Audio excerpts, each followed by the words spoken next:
voy a hacer si todo está en mí para renacer? Tengo que cambiar este caminar. ¿Qué será de mí? Quiero ya estar bien. Siento colores fluir, encienden la llama en mí. Buonasera a tutti e benvenuti a questo quarto Caffè delle Scienze, quarto incontro che chiude il ciclo di quest'autunno 2022. Un saluto anche a quanti ci seguono in streaming. Siamo al lounge bar del Tennis Club di Mestre, che ringraziamo per l'ospitalità. Oggi torniamo a parlare di un tema che è molto caro alla nostra associazione, quello degli alberi della nostra città. È un tema sul quale abbiamo realizzato negli anni passati anche diverse iniziative, sia sul campo a difesa di alcuni alberi o alcuni gruppi di alberi che in qualche modo erano un po' messi sotto attacco, per vicende varie della nostra città. È un tema che è molto presente sulla nostra pagina Facebook, con contributi dei nostri followers, come si dice, che periodicamente propongono bellissime immagini tratte appunto da scorci di alberi della nostra città. È un tema che abbiamo anche affrontato con appunto alcune iniziative di approfondimento, fra tutti mi piace ricordare quella che abbiamo realizzato sul Bosco di Mestre, che è uno degli altri grandi patrimoni arborei che Mestre è riuscita a ricostruire negli ultimi anni. Questo incontro è anche l'occasione per diffondere, raccontare una collaborazione fra due istituzioni culturali della nostra città, istituzioni di formazione, vale a dire il campus scientifico Ca' Foscari di Via Torino e l'Istituto Superiore Pacinotti, che è una delle altre colonne da molti anni dell'istruzione superiore a Mestre. E quindi ringrazio la professoressa Patrizia Andreoli e le classi quarta A e quarta B biotecnologie ambientali che hanno partecipato a questa iniziativa, e appunto per il campus la professoressa Silvia Dal Vecchio, che è qua con noi, che ringrazio, e la professoressa Gabriella Buffa, che anche ha contribuito significativamente a tutta l'iniziativa, che questa sera aveva un impegno istituzionale a Ca' Foscari, quindi non è potuta essere qua con noi. Una piccola parte l'abbiamo avuto anche noi di Mestre Mia nel realizzare questa collaborazione, perché abbiamo un po' sollecitato e proposto a entrambi di fare qualcosa assieme. Devo dire, senza grossa fatica, abbiamo trovato subito delle porte aperte, ma insomma ci ha fatto piacere anche in qualche modo contribuire a far rete, no? come si usa dire quest'oggi. Il focus della ricerca, come avete visto, è il Forte Marghera, che è uno dei luoghi oramai più amati e frequentati della nostra città, in particolare frequentati anche dai giovani, e la cosa appunto ci fa anche doppiamente piacere, visto la presenza di un nutrito numero di giovani questa sera, e che tra l'altro ha anche una particolare sensibilità nei confronti del proprio patrimonio arboreo, perché in realtà, anche se forse andrebbe un po' risistemati, all'interno del forte ci sono due itinerari naturalistici che in qualche modo quindi vorrebbero introdurre i visitatori a appunto conoscere il patrimonio arboreo presente nel forte. E l'altro aspetto che Così vi ripropongo la riflessione. Il forte oramai grosso modo ha 220-230 anni dal primo momento della sua realizzazione, e tutti noi abbiamo negli occhi le casermette napoleoniche come, diciamo, testimoni fisici di questi 220 anni. Forse magari può darsi che fra i tanti alberi che ci sono ce n'è anche qualcuno che magari è lì da 220 anni, o forse chi lo sa se non c'è la prima, che magari fa anche un po' di... anche lui ha vissuto le vicende molteplici del forte. Non aggiungo nient'altro, quindi passo la parola alla prima relatrice, che come è nostra abitudine vi presentiamo molto sinteticamente. Silvia Del Vecchio è una ricercatrice in ecologia vegetale presso l'Università Ca' Foscari di Via Torino, nel Dipartimento di Scienze Ambientali, Informatica e Statistica, DAIS è l'acronimo. Ha conseguito un dottorato europeo in biodiversità e analisi degli ecosistemi presso l'Università di Roma 3, forse qualche accento si manterrà. Quanti anni rimane quello? Esatto. Le sue linee di ricerca rientrano nell'ambito degli effetti dei cambiamenti globali sul processo di colonizzazione delle specie all'interno delle comunità vegetali. Allora, grazie e buona presentazione. Bene, allora buonasera a tutti. Oggi vedremo appunto che ruolo hanno le piante in generale e soprattutto gli alberi, che sono un po' l'obiettivo dell'attività che abbiamo svolto con l'Istituto Pacinotti. Cosa servono gli alberi? Gli alberi svolgono una serie di funzioni e alcune sono più note, più banali, altre un po' meno.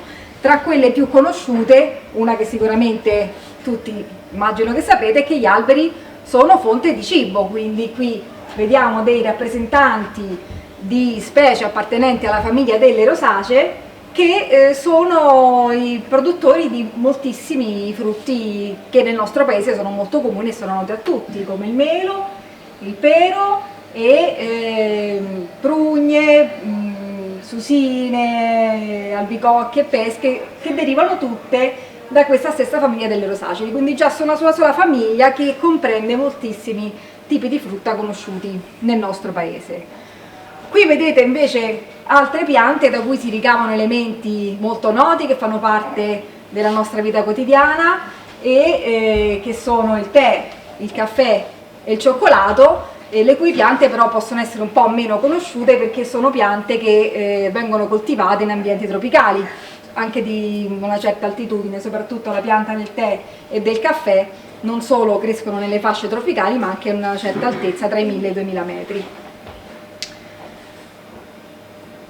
Poi sappiamo bene che le piante, gli alberi in generale, ci servono per la produzione di legname e che vengono anche coltivati boschi appositi per la produzione di questo bene di cui tutti usufruiamo. Ci sono però tutta un'altra serie di caratteristiche che sono un po' meno note perché sfuggono alla percezione diretta dei nostri sensi, e una di queste è che gli alberi contribuiscono a migliorare molto la qualità dell'aria, e questo avviene tramite gli scambi gassosi che avvengono durante il processo di fotosintesi, tramite cui gli alberi catturano la CO2 presente nell'atmosfera e restituiscono ossigeno. E per questo si parla molto degli alberi, di questa cattura di carbonio all'interno dell'ambito dei cambiamenti climatici, poiché la CO2, l'anidride carbonica, è uno dei gas responsabili dell'effetto serra, del riscaldamento globale e è al centro dell'attenzione dei cambiamenti climatici, per cui gli alberi con questo sequestro di CO2 contribuiscono anche a contrastare il cambiamento climatico.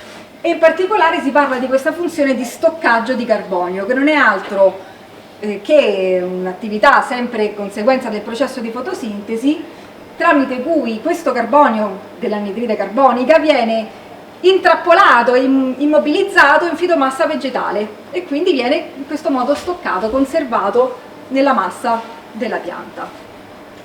Poi Gli alberi forniscono ombreggiamento e questo non è soltanto qualcosa di cui possiamo beneficiare noi stessi, ma anche tutta un'altra serie di organismi, sia animali che vegetali, che non riescono e non sopportano l'esposizione diretta ai raggi del sole, quindi permettono la sopravvivenza di una serie di organismi e partecipano al ciclo dei nutrienti, cioè estraggono i nutrienti dal suolo tramite le radici, li trasformano, in questo modo li rendono poi disponibili a una serie di organismi che non riescono ad utilizzare nella loro forma grezza, e li restituiscono anche nel suolo tramite il processo di defoliazione, quindi contribuiscono a questo ciclo di nutrienti.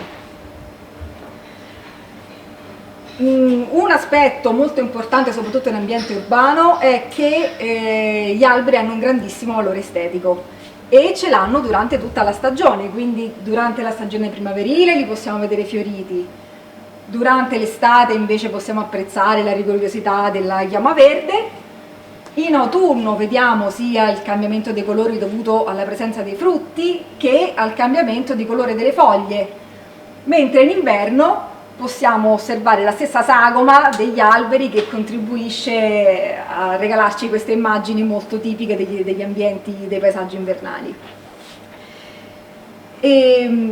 Vediamo poi che cosa viene scelto in ambito urbano. Come esempio prendiamo alcune delle specie che sono state piantate a Forte Marghera e ne sono state piantate diverse. Adesso qui come esempio ne vedete 4 che sono l'acero, il frassino, il pioppo ed il leccio, e vedete che c'è scritto che queste sono delle specie native. Che cosa vuol dire che sono specie native? Sono specie che possono crescere allo stato spontaneo e che troviamo nei boschi dei nostri territori, quindi in un bosco in Italia o anche nel resto d'Europa possiamo trovare una di queste specie. Altre specie vengono invece dette specie alloctone. Questa parola ha dei diversi sinonimi, le potete trovare anche sotto il nome di specie aliene o specie esotiche, e significa che queste specie naturalmente allo stato spontaneo crescono in territori geograficamente distanti rispetto a dove le osserviamo noi nel nostro territorio. Per esempio la Robinia pseudacacia ed il calocedro, che sono 2 specie che troviamo all'interno del forte, sono specie che naturalmente sono distribuite in Nord America, mentre altre specie come la tuia e il gelso nero derivano dal continente asiatico. Come sono arrivate queste specie? Quindi non è soltanto il fatto che siano lontane geograficamente a contraddistinguere rispetto a quello dove le vediamo coltivate, ma sono specie che hanno sfruttato l'uomo per raggiungere i territori dove le vediamo adesso. E che cosa è successo? Che tramite gli spostamenti dell'uomo queste piante sono state in grado di sorpassare delle barriere geografiche che difficilmente l'avrebbero fatto in maniera autonoma. Immaginate una specie che dal Nord e dal Centro America debba raggiungere l'Europa e deve attraversare tutto l'oceano. Probabilmente da sola non ce l'avrebbe mai fatta, o se ce la fa, ce l'avrebbe fatta in tempi molto più lunghi rispetto a quello che ci ha messo sfruttando il trasporto dell'uomo. Quindi ha fatto in pochi mesi o in pochi giorni un viaggio che avrebbe fatto in moltissimi anni. E quindi queste specie si sono trovate all'improvviso in territori completamente diversi rispetto a quelli in cui si sono originati. Alcune sono arrivate casualmente, cioè hanno seguito gli spostamenti dell'uomo e pezzi di pianta o semi sono stati trasportati con imbarcazioni, aerei, o hanno seguito le attività agricole, quindi sono arrivate casualmente con gli spostamenti dell'uomo. Altre che hanno in generale un adattamento a far trasportare semi e frutti tramite gli animali, come queste specie che vedete che hanno frutti spinosi con strutture adatte all'aggrappamento, al pelo degli animali. Alcune sono particolarmente adattate a sfruttare l'uomo tra gli animali disponibili, e una di queste specie è questo Cenchrus longispinus che troviamo qui nei nostri litorali. È una specie erbacea, questa non è un albero, ma ha una capacità incredibile di attaccarsi a scarpe, vestiti, e quindi camminando in un prato dove è presente questa specie ci si riempie in un attimo di tutti questi frutti addosso alle scarpe e ai vestiti. Quindi immaginate, per quanto uno poi si liberi del grosso di questi frutti, basta che un solo frutto è rimasto incastrato nella suola delle scarpe, poi questa persona prende un aereo ed ecco qua che ha trasportato la pianta in un ambiente completamente estraneo al suo luogo d'origine e in un tempo molto breve. Altre specie sono state introdotte invece volontariamente dall'uomo per una serie di ragioni diverse fra di loro. Il primo è quello dell'interesse agronomico e commerciale. Qui vedete le patate che penso che, come molti sapete, sono appartenenti a questa famiglia delle soranacee, che è una famiglia americana, quindi derivano dal continente americano. E altre specie sono state scelte per rinfoltire gli imboschimenti, per creare siepi, filari di alberi, moltissime per il verde ornamentale, e altre sono state introdotte anche per scopo di ricerca. Questo è un fenomeno che ha avuto un'importanza molto particolare, molto sentita in Italia e nel resto d'Europa attorno al XVII secolo, a seguito delle scoperte dei nuovi continenti e dei nuovi territori, in cui gli esploratori vedevano piante che non avevano mai visto prima e per studiarle le portavano nel proprio paese e le facevano crescere in questi giardini di acclimatazione che erano gli orti botanici del tempo. E questa immagine che vedete qui, questo oggetto, è una ricostruzione di una serra portatile che si chiama la Cassa di Vard e che nel 1800 era stata molto utilizzata per trasportare intere piante vive, poiché all'interno di questa piccola serra le piante rimanevano vive anche per molti mesi senza dover essere annaffiate, senza troppe cure, quindi era uno strumento molto efficiente all'epoca per trasportare piante che dovevano fare viaggi anche di mesi. Immaginate attraversare i continenti attraverso le imbarcazioni, ci si metteva un sacco di tempo. Quindi qui che diciamo questo fenomeno, poi una volta che queste piante venivano coltivate per scopo ornamentale, sono poi per scopo diciamo di ricerca, scappavano anche dagli ambienti in cui erano state piantate. Il motivo per cui sono state scelte per rimboschimenti o di essere piantate in ambiente urbano deriva da molte caratteristiche di queste piante, tra cui una è che molte specie hanno una crescita molto rapida e sono di facile propagazione, e questo è stato un grandissimo vantaggio nella scelta delle specie per i rimboschimenti, ad esempio, per la produzione di legname. Una specie che cresceva in poco tempo e permetteva di tenere in bosco in un numero limitato di anni e che fosse di facile propagazione, cioè sono piante che non hanno un tasso di mortalità molto elevato. Quello che viene piantato sia da seme che da pianta quasi sicuramente raggiunge lo stadio adulto, quindi è un vantaggio perché la resa è molto di più, e quindi molte specie che avevano queste caratteristiche sono state scelte per i rimboschimenti.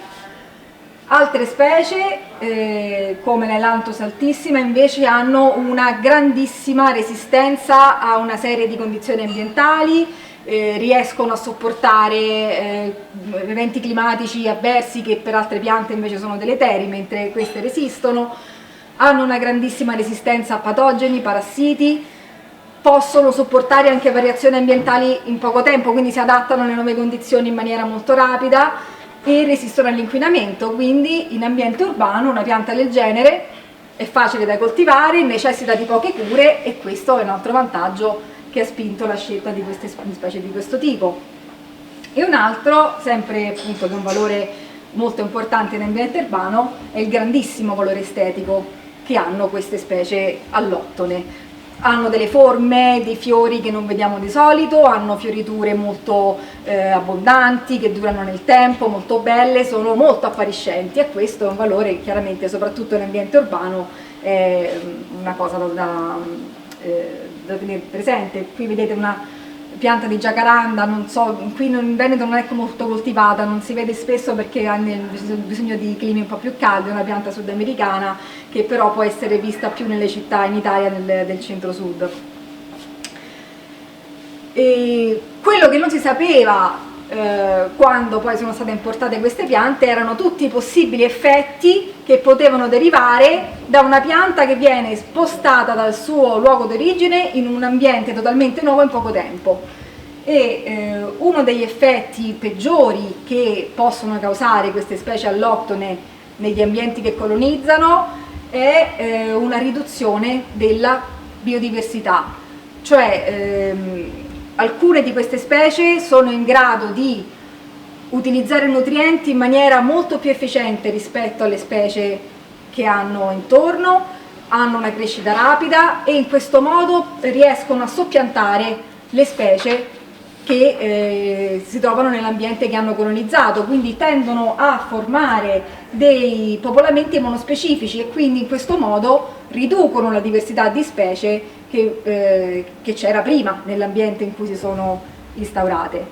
E poi insieme alle specie sono stati introdotti una serie di patogeni e parassiti con queste specie qui che hanno viaggiato con le specie, quindi inconsapevolmente sono stati introdotti virus come per esempio uno si chiama la tristezza degli agrumi ed è un virus che colpisce le piante di agrumi, rovina le foglie, quindi compromette la capacità fotosintetica della pianta e di conseguenza tutto il raccolto, quindi inconsapevolmente una serie di patogeni sono stati poi introdotti con queste specie provenienti da altri luoghi. E un altro è che sono stati introdotti anche dei pollini molto alleggerizzanti per l'uomo. Una specie di questo tipo è l'Acacia saligna, somiglia molto alla mimosa ma è un'altra specie, viene dall'Australia, è una di queste che produce un polline responsabile di molte allergie ai pollini. Però diciamo gli effetti peggiori non riguardano tutte le specie che sono state introdotte, tutte quelle che osserviamo qui. Ce ne sono alcune che sono meno aggressive, le specie aliene in generale sono state classificate secondo la loro capacità di invasione, quindi ce ne sono alcune che vengono dette casuali, che sono quelle che non riescono a moltiplicarsi in maniera efficace, in maniera autonoma, ma hanno bisogno dell'intervento dell'uomo. E all'interno del Forte Marghera troviamo ad esempio questo, il gelso nero e il Calocedrus, che sono alcune di queste specie esotiche classificate come casuali, cioè stanno lì però non hanno questa crescita così aggressiva. Le specie naturalizzate invece sono quelle che possono mantenere le popolazioni in maniera autonoma, quindi si riproducono e formano delle popolazioni nell'ambiente in cui sono state portate, ma con un tasso di crescita abbastanza contenuto e senza riuscire ad espandersi in poco tempo su vaste aree. E un esempio di specie che troviamo all'interno del forte sono la tuia e il cipresso. Le specie più preoccupanti sono quelle alloctone invasive, o peggio ancora una categoria di specie invasive che vengono anche dette alloctone invasive trasformatrici, che sono quelle che si espandono in poco tempo su vaste aree e possono anche modificare l'ambiente in cui si trovano, per esempio cambiano il pH del suolo oppure cambiano il tasso, il quantitativo di nutrienti, quindi provocano delle trasformazioni all'interno degli ecosistemi. E due di queste specie le troviamo anche all'interno del forte, che sono la robinia, che proviene dal continente americano, e la Brussionesia papirifera, che invece è una pianta asiatica. Allora, come ultima slide, ci avviciniamo alla conclusione, volevo mostrarvi queste immagini che riguardano l'attività di monitoraggio ambientale e per collegarmi anche all'attività fatta in collaborazione con l'Istituto Pacinotti e soprattutto per sottolineare il fatto che il riconoscimento delle specie non è un'attività che è fine a se stessa, cioè non si ferma al fatto di associare il nome ad una pianta, ma è la disciplina di base per tutte le altre discipline botaniche. Quando un nome viene associato ad una pianta, noi stiamo associando tutta una serie di informazioni e di caratteristiche a questa pianta. Per esempio, se siamo in grado di riconoscere tutte le piante all'interno di questo tracciato, possiamo dire anche quali sono le specie aliene, quali caratteristiche hanno, che caratteristiche biologiche le contraddistinguono e di conseguenza prendere adeguate misure di conservazione o di gestione o capire come affrontarle all'interno dell'ecosistema che stiamo studiando. Quindi è il primo passo per definire le unità, il loro andamento nel tempo, per il monitoraggio ambientale, per la conservazione della biodiversità e tutto le scienze dell'ecologia vegetale che si fonda sul riconoscimento di queste unità. Grazie, io con questo Adesso abbiamo un momento organizzativo perché dobbiamo liberare il tavolo ai giovani della classe e quindi... Che non sono io, ovviamente. E quindi ci spostiamo. Allora. Vuoi che stoppi queste due? Sì, tengo solo la mia. Così.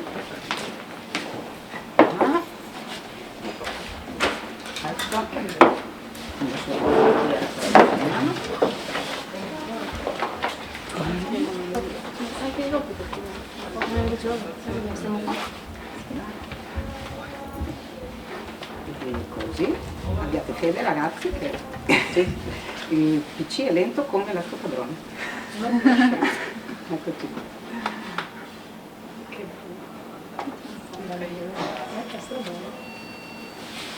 Eccoci qua, allora cerco di fare un po' di spazio e quasi quasi farei anche così, ecco, così libero un po' di spazio per loro. Allora, dopo la presentazione così interessante ed esauriente di Silvia Del Vecchio, io e i miei studenti appunto volevamo presentarvi appunto l'attività che abbiamo svolto in collaborazione appunto come Istituto Pacinotti con la DAIS, quindi col Dipartimento di Scienze Ambientali, Informatica e Statistica di Ca' Foscari, appunto nelle persone molto disponibili della professoressa Silvia Del Vecchio e della professoressa Gabriella Ruffa. Intanto noi ci presentiamo, ci ha già presentato in parte Andrea. Io sono Patrizia Andreoli e insegno dalla mattina, e per questo motivo sentite questo tono di voce, chimica analitica all'Istituto Pacinotti, e questi ragazzi fanno parte appunto delle classi quarta A e quarta B dell'indirizzo di biotecnologie ambientali. Ve li presento io, sono timidi: Nicola, Anna, Dario, Pierluigi e Stella, che è riuscita a venire qui nonostante qualche intoppo. Benissimo, allora il progetto l'abbiamo chiamato appunto il progetto Il Forte Verde ed è nato appunto, come dicevamo prima, da un'idea di Andrea Bigliotti che ci ha coinvolto per valorizzare appunto il patrimonio verde della nostra città, in particolare proprio Forte Marghera, che anche topograficamente è un'area verde molto vicina insomma alla nostra scuola. Io e i miei colleghi abbiamo accettato volentieri questa proposta, alcuni dei colleghi sono qui fra il pubblico come la professoressa Benzoni e la professoressa Collarin, proprio perché ci sembrava interessante questo percorso che abbiamo inserito all'interno di quelli che nella nostra scuola sono i PCTO, l'acronimo che significa percorsi per le competenze appunto trasversali e per l'orientamento.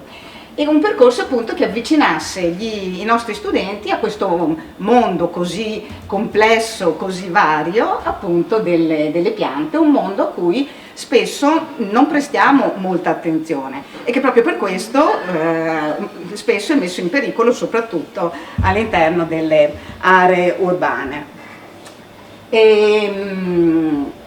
Molto complesso, l'avete già visto nella presentazione di Silvia Del Vecchio, e come dicevo un mondo a cui che spesso non attira il nostro interesse in maniera importante. Tanto è vero che, come ci ha illustrato la professoressa Buffa, poi Nicola vi dirà appunto del suo intervento all'inizio di questo progetto, come ci ha detto la professoressa Buffa, addirittura è stato testimoniato da studi neurologici, Silvia ce lo conferma, che il nostro cervello ha una sorta di cecità alle piante. Che cosa vuol dire? Che difficilmente noi poniamo attenzione alle piante che ci circondano. Per noi fanno spesso parte di un verde generico, di un paesaggio che ci circonda, che però non attira molto il nostro interesse. Perché? Perché nel corso dell'evoluzione, ci ha spiegato la professoressa, questo non ha costituito mai un grosso pericolo per la nostra sopravvivenza, mentre invece il regno animale, come predatori, sì. Quindi il nostro cervello automaticamente tende a isolare le piante, che tanto sono innocue, e invece a far concentrare il nostro interesse sulle specie animali, soprattutto la nostra specie. E quindi come si è poi articolata questa attività tra il nostro istituto e il DAIS? E qui interviene intanto Nicola. Allora, il nostro viaggio è iniziato il 21 aprile nell'aula magna della scuola, in cui la professoressa Buffa ci ha tenuto una lezione introduttiva e ci ha stimolato molto su conoscere le piante del nostro territorio, e anche ci ha fornito informazioni e caratteristiche importanti di esse. Per esempio il fatto che la nostra biomassa della terra è formata dall'85% di piante, e invece soltanto lo 0,3% dagli animali e lo 0,1% dagli esseri umani. In più il nostro pianeta è formato da 400.000 specie diverse di piante, e 1 su 8 di esse ahimè sono in via di estinzione. Una frase che ci ha veramente colpiti quando ci ha presentato è il fatto che quando una persona ci offende dicendoci che siamo magari dei vegetali, non dovremmo prenderla come una vera offesa, in quanto le piante sono molto sensibili e riescono a percepire e anche Gli stimoli esterni. Questo è vero. La nostra prima uscita è avvenuta il 29 aprile e siamo andati appunto a Forte Marghera, che è una fortezza del campo trigerato di Mestre, e fu costruita appunto dagli inizi del 1800 per difendere Venezia nel punto appunto in cui la terraferma si avvicinava di più alla città. E forse si vede meglio, guarda, da là. Sì.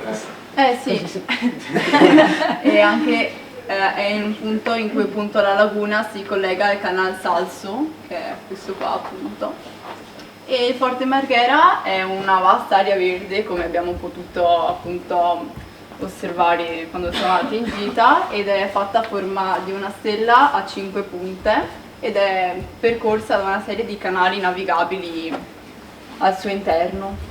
E poi dimmi tu quando devo siamo arrivati in tram, siamo scesi all'incirca non si vede da là, e poi siamo entrati dentro al Forte Marghera attraverso l'entrata principale, e poi abbiamo seguito una lezione. Allora, come prima cosa siamo entrati in questa stanza messa a disposizione dalla Fondazione Forte Marghera e abbiamo assistito a una lezione introduttiva su come riconoscere gli alberi. Successivamente poi siamo usciti e, divisi in gruppi, ci siamo spostati in giro per il forte appunto, raccogliendo parti di alberi, quindi rami, foglie e fiori, e poi ci siamo riuniti per classificarli assieme con la guida della professoressa Del Vecchio e della professoressa Buffa. Infatti, come coadiuvo della lezione su come riconoscere le piante, ci è stato fornito un libricino molto breve di circa 6 pagine, in cui appunto ci spiega con una guida abbastanza esplicativa come riconoscere, questa è la parte che ci aiuta a riconoscere il tipo di piante a partire dalla foglia. Per esempio, vi faccio un esempio direttamente qua. Se le foglie sono latifoglie vai al numero 2, se le foglie sono a squamette vai al numero 4, e via così per parecchie volte. Perché così tante volte? Perché magari noi non abbiamo neanche idea di quanto sia vasta la gamma di piante che ci circondano, che ci sono sul nostro pianeta. Sono veramente veramente tante, quindi più sono i dettagli con cui descriviamo la pianta che stiamo andando ad osservare, e più sarà precisa la nostra classificazione. Una volta che abbiamo appunto prelevato campioni delle piante al Forte Marghera, poi avendole classificate le abbiamo anche conservate con una tecnica di essiccamento, scusatemi, che adesso mi spiegherà il mio collega Pierluigi. Che vi mostriamo, è un collega in effetti, che adesso vi mostriamo. Allora, noi avevamo ovviamente durante le 2 uscite al forte prelevato, come vi diceva Dario prima, delle parti di piante, cercando di prenderle abbastanza grandi da riuscire poi a vedere tutti i dettagli, per esempio il fatto che fossero formate da foglie semplici piuttosto che composte, se queste foglie fossero attaccate in maniera opposta oppure no, non opposta, e quindi insomma con questi campioni, in parte messi in frigorifero, in parte invece trattati subito, abbiamo cominciato appunto la procedura per poterle seccare e conservare. Prendiamo uno di questi fogli qui. Allora, ci siamo procurati questi fogli di carta paglia e ne prendiamo uno. Fai vedere? Allora, i campioni che abbiamo presi li abbiamo messi all'interno di questi fogli di carta paglia, dopodiché abbiamo messo ovviamente cercando di disporli. Adesso questo meglio è un campione preso estemporanea, insomma, perché si vedessero poi bene i dettagli, cercando di evitare che le foglie ovviamente si piegassero o le parti si staccassero, e poi mettendo dei fogli di giornale anche sotto, facciamo vedere anche sotto così.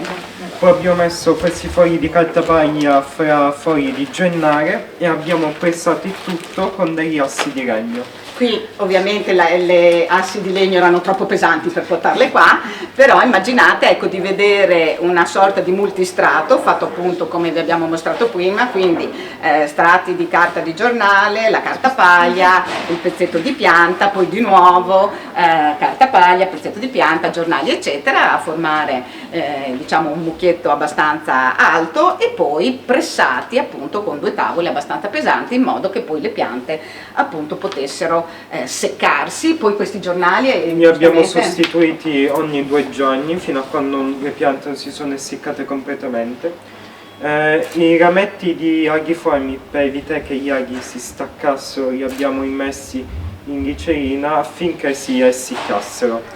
Quindi sono stati trattati un po' diversamente, perché altrimenti tendevano a staccare tutti gli aghi dal rametto, e quindi con la glicerina invece siamo riusciti a fissarli, poi la glicerina è stata eliminata e siamo riusciti così a conservare anche gli aghiformi che ponevano qualche problema. Al termine del processo di essiccamento abbiamo preso i rami secchi e li abbiamo messi su dei fogli di carta bianca e li abbiamo fissati con delle striscioline di carta. Accanto, su di un cartoncino, abbiamo scritto il nome comune, il nome scientifico, la data e il luogo dove li abbiamo presi. Esatto, quindi questo è il risultato del nostro progetto, appunto, che abbiamo chiamato il Forte Verde. Una delle loro compagne, Silvia Gavagnina, anche durante le uscite disegnato una parte del forte in cui ci eravamo soffermati, e adesso vi mostriamo il risultato finale. Quindi l'erbario alla fine che siamo riusciti a produrre, e che è questo. Allora, non segue proprio i dettami di Silvia Del Vecchio, nel senso che per esempio questi cartellini che vedete qua, dove i ragazzi hanno indicato il nome comune della pianta, in questo caso il noce, il nome botanico, appunto chi lo aveva raccolto, quando e dove, in realtà andrebbero, mi diceva Silvia Del Vecchio, attaccati in questo angolo in basso, perché poi lo vedete, le piante una volta seccate sono abbastanza fragili, quindi non si deve piegare il foglio più di tanto per riuscire a consultare l'erbario stesso. Quindi si suppone che questi fogli poi vengano sovrapposti in questo modo, e che la persona che vuole andare a recuperare la parte della pianta che gli interessa, il fiore piuttosto che le foglie, il rametto eccetera, dovrebbe riuscire a consultarli facendo solo un'operazione di questo tipo, senza piegare troppo il foglio nel suo insieme. Ho detto bene? Ho detto bene, ho imparato. E quindi appunto il risultato poi è questo, con i criteri di classificazione appunto che vi raccontava Dario prima. Quindi si vede se la pianta è una latifoglia piuttosto che un aghiforme o piuttosto con una foglia a squamette come la tuia che è stata nominata prima dalla Silvia Del Vecchio, che è questa pianta, e poi appunto si va per criteri successivi in una sorta di eliminazione a catena a cercare di individuare la pianta. Ovviamente poi occorrono anche altri dettagli, quindi il margine della foglia, il tipo di fiore, il tipo di frutto, se ci sono bacche, di che forma hanno, eccetera. Per esempio nel caso della tuia, per distinguerla da altre piante, era fondamentale per esempio anche il fatto che esistessero queste piccole bacche di forma ovoidale. E quindi sì, ve le mostriamo, quindi le lascio, sì, dimostra, fatevi coraggio. Questa è la tuia? No, sì, mostrategliele. Uscite di qua, scusa, non scontriamoci. Così vedono come si fa. Questa è la robinia, poi vi faccio girare un noce, dai, esci di qua, invece Nicola dall'altra parte, il frassino, do a Nicola, e le famose aghiformi che sono costate tutt'altro procedimento, qua, Dario.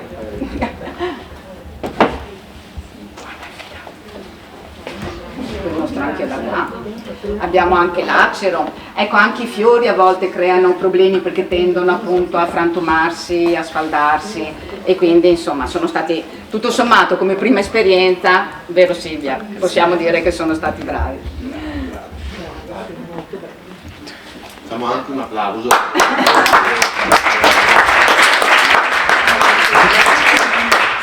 Ve ne mostro solo appunto alcuni, il bagolano, Non lo faccio io. è stata la prima pianta che anche il superato.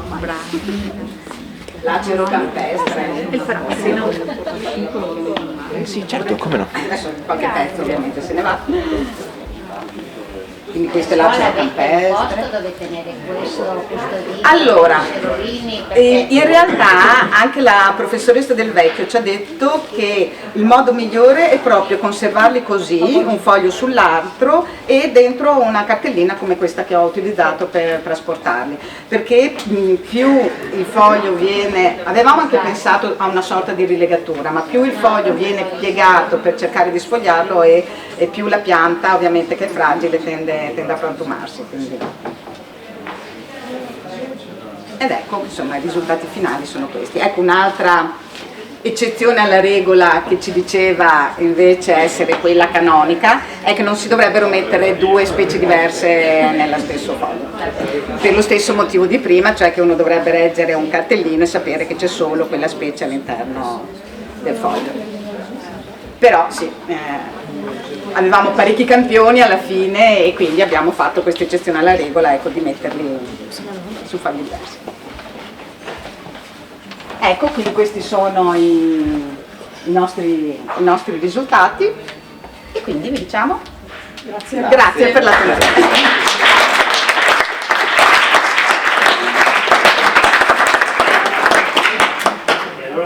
Rimanete là, tanto anche se non mi guardo. Vi volevo fare una domanda. A questo punto avete fatto una bellissima esperienza che aveva avuto una parte, diciamo, teorica, se vogliamo dire così, nell'introduzione con la professoressa Buffa, una parte esterna sul campo, quella del Forte Marghera, e poi dopo, diciamo, in laboratorio, mettiamola così, in classe. C'è stata una fase che vi ha catturato di più, tutte vi sono piaciute per i diversi argomenti? Sì, no, vai, coraggio. E per me la parte più bella è stata ovviamente raccogliere tutti assieme le piante proprio a Forte Marghera, e più difficile invece è stato proprio classificarlo perché ci sono davvero tante differenze da captare. E non è sempre facile. Tenete presente tra l'altro che l'uscita era una delle prime uscite finalmente dopo la pandemia, dopo le proibizioni varie, gli isolamenti eccetera, quindi per loro è stata un'esperienza anche quella finalmente di uscire all'aria aperta a fare un'attività interessante come questa. Quanto tempo vi è voluto per fare? Abbastanza alla fine, perché sì, tra la conferenza iniziale è stata un paio d'ore della professoressa Buffa, le 2 mattinate per le 2 uscite sul campo. E poi sì, in realtà poi abbiamo dedicato anche parecchie ore a scuola al cambio dei giornali, alla parte del portare a secco correttamente, insomma, le piante. Ci sarà stata un'altra sicuramente, un'altra 10-15 ore sicuramente, insomma. E quindi e forse anche di più, perché poi magari lo facevamo nei ritagli di tempo, appunto dovendo farlo praticamente un giorno sì, un giorno no, in più le 2 uscite ci avevano anche un po' scombinato appunto tutta la regolarità dei cambi dei giornali, praticamente era quasi tutti i giorni c'era qualche giornale da cambiare. Anche durante ore di altre materie. Sì, esatto, correvano giù esatto. Tace appunto che era un periodo abbastanza caldo, per cui ecco, non si sono sviluppate muffe, il risultato insomma è stato, gli ha dato soddisfazione, sì. Ecco, dopo tanto impegno. E dopo tanto questo lavoro, adesso quando vi muovete in città, gli alberi li guardate in modo diverso? Si accorgete? Sicuramente sì. Sicuramente, anche perché spesso ce ne accorgiamo solo quando li tagliano, che allora dici ma che cosa c'era qua? Ecco, meglio accorgersene prima, insomma, avere un po' di interesse anche prima. Grazie, avevo un paio di domande anche per Silvio, magari se intanto raccolgo i nostri.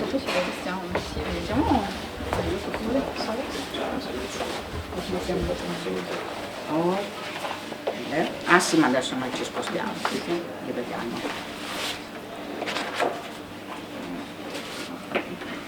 Eccoci qua, facciamo così e così.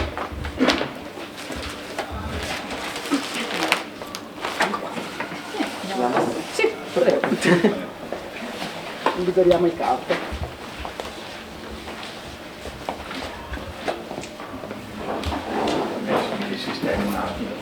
Ecco, allora, la prima domanda è veramente basilare, che più di una volta mi è tornata, allora ne approfitto, a proposito della cattura di CO2 con il processo di fotosintesi, no? Il quesito che mi pongo, che non lo so se è, ma d'inverno, che non hanno le foglie, il processo continua o si ferma per gli alberi che perdono le foglie? Sì, si ferma, sì. Cioè è la parte verde che fa la fotosintesi, quindi quando non c'è, cioè, è difficile magari che perdano proprio tutte le foglie, magari alcune specie in alcuni periodi un po' le mantengono, però sì, non è, per tutte le specie non è uguale. E comunque sono conteggi molto complessi questi da effettuare, quanto se ne riesce a intrappolare, si discute molto su questo perché dipende dalle specie, e proprio dalla biologia della pianta e addirittura a volte alcune specie erbacee o arbustive possono fare questa funzione anche in maniera più efficiente di alcuni alberi, quindi era proprio insomma così a livello in generale. Questa funzione chiaramente non può essere sottovalutata, però è molto più complesso di questo il discorso, questo purtroppo è così, non è così facile, uno pianta un albero non ha risolto, però sicuramente è un grossissimo contributo che le piante danno all'ambiente. E quindi diciamo, anche a livello scientifico ci sono degli approfondimenti per capire quali sono le piante, visto che appunto la cattura del CO2 è uno dei grandi temi attuali, di quali sono quelle più efficaci, diciamo. E questo dal punto di vista di questa discussione che ci hai presentato di piante autoctone e piante alloctone. Adesso faccio la provocazione: se le più efficaci fossero delle alloctone, come ci hai detto, quelle invasive, quelle che si creerebbe un bel problema, diciamo, di scelta, immagino, no? Esatto, questo un po' con tutto, il compromesso è anche nella decisione di fare un bosco, quindi se ho bisogno di fare il legname è chiaro che voglio una specie che cresce in poco tempo, così ho il legname subito. Però appunto adesso che si è consapevoli di tutti gli effetti che hanno queste specie esotiche, c'è tutta una regolamentazione che riguarda sia il trasporto, quindi le piante e tutte le specie, questo vale per gli animali, cioè per le piante, ma anche con gli animali è successa la stessa cosa e i problemi sono simili. e quindi è non solo regolamentato, e quindi si sa il trasporto come viene, in che maniera limitare tutti questi danni, e poi c'è tutto un discorso di gestione di queste specie, quindi diciamo che se sono indispensabili più o meno si possono gestire. Adesso è chiaro che la scelta è sempre meno volta a queste specie esotiche, soprattutto in quelli che sono i progetti di ripristino ambientale, vengono fatte con specie autoctone, quindi si prediligono all'interno della gamma di specie a disposizione quelle del nostro territorio.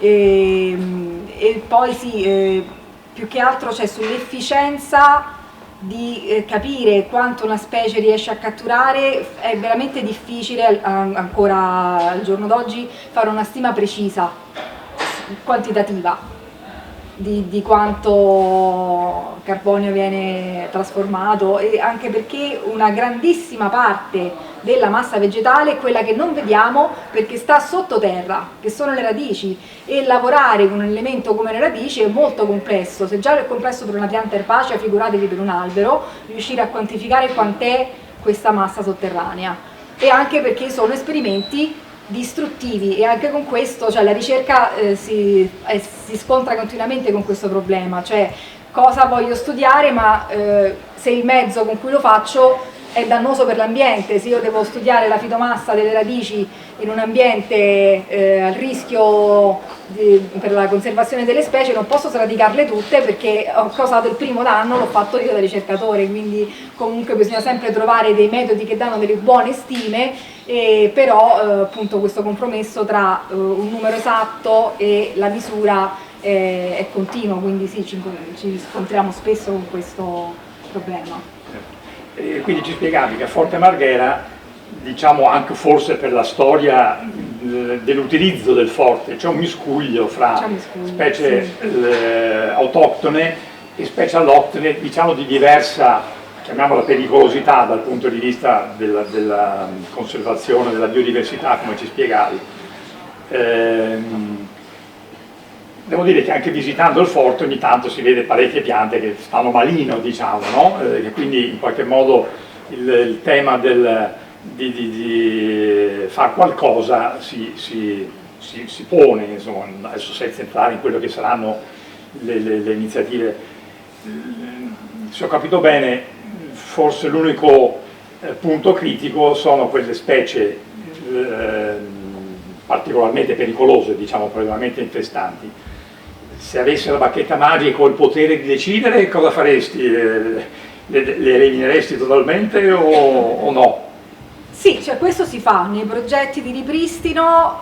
Uno degli obiettivi è l'eradicazione delle specie aliene invasive, quindi si cercano di togliere dall'ambiente in cui ci sono, e anche se il successo è purtroppo meno di quello che uno vorrebbe, perché sono molto difficili da eradicare, soprattutto le erbacee. Qui gli alberi tanto, però le erbacee lasciano una banca semi che continuamente fa uscire piantine negli anni a venire, quindi è molto difficile tenerle sotto controllo. E quindi sì, cioè, l'eradicazione fa parte delle misure di conservazione, o anche contenimento, forse più che l'eradicazione vera e propria, per limitare un po', contrastarne la crescita eccessiva.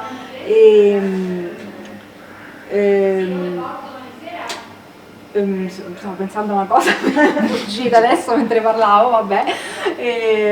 Comunque sì, insomma, e poi ecco, un po' dipende anche dal contesto in cui ci inseriamo. In un contesto urbano come quello di Forte Marghera i rischi sono più limitati, perché nell'intorno troviamo comunque un contesto urbano, quindi c'è il rischio che magari una di queste piante qui esca fuori da questo ambiente urbano e vada a colonizzare gli ambienti naturali, però ovviamente le misure di conservazione vengono soprattutto indirizzate nei boschi, negli ambienti che già sono appunto ambienti naturali, per evitare il deterioramento e per conservarli. Però appunto in un ambiente come quello del forte sono piante che rimangono abbastanza contenute proprio per il contesto in cui si trovano. Bene, forse qualcuno del pubblico ha qualche curiosità, qualche domanda? Ma volevo chiedere, al Forte Marghera c'è qualcuno che si sta in questo momento attivamente occupando di gestire il verde oppure è spontaneo? C'è qualcuno che sta piantando, si sta preoccupando di tagliare alberi oppure in questo momento non c'è, che voi sappiate, adesso non so se... No, ci deve essere per forza, anche soltanto tagliare l'erba, cioè qualcuno che la taglia, perché sennò diventerebbe una selva. No, sicuramente gestito, però a livello di piantare e di ricambio di specie non credo, da quello che si vede. Non c'è un progetto in corso, ecco. No, comunque è un ambiente che è abbastanza in equilibrio e stabile così com'è, giusto un po' gestire la gestione proprio del verde pubblico normale, il taglio dell'erba, anche degli alberi quando diventano troppo grossi c'è il rischio che si possano spezzare, quindi per la sicurezza, per queste cose sì, sicuramente è gestito. Appunto l'osservazione mi pare interessante che varrebbe la pena che nei vari interventi di qualificazione che per lo più hanno riguardato le strutture o riguarderanno le strutture, ce ne fosse qualcuna anche esatto, no? Citavo all'inizio i percorsi naturalistici, visto questo nostro incontro un paio di settimane fa sono andato a rivederli, diciamo che sono messi piuttosto male, ecco, per cui in qualche modo ecco, uno stimolo che cercheremo di trasmettere all'amministrazione anche da questa nostra iniziativa di approfondimento e anche ecco, valorizzate il patrimonio arboreo, anche perché no, per esempio facendo un erbario di tutte le specie che sono presenti nel forte a sensibilizzazione dei visitatori, insomma, no? Bene, allora se non ci sono altre osservazioni ringrazio tutti voi, ringrazio moltissimo i nostri ospiti per le loro belle presentazioni e a questo punto l'appuntamento a tutti è per la prossima primavera quando vi proporremo il primo ciclo del 2023. Grazie ancora e buona serata, vi invitiamo a un piccolo rinfresco come nostra abitudine.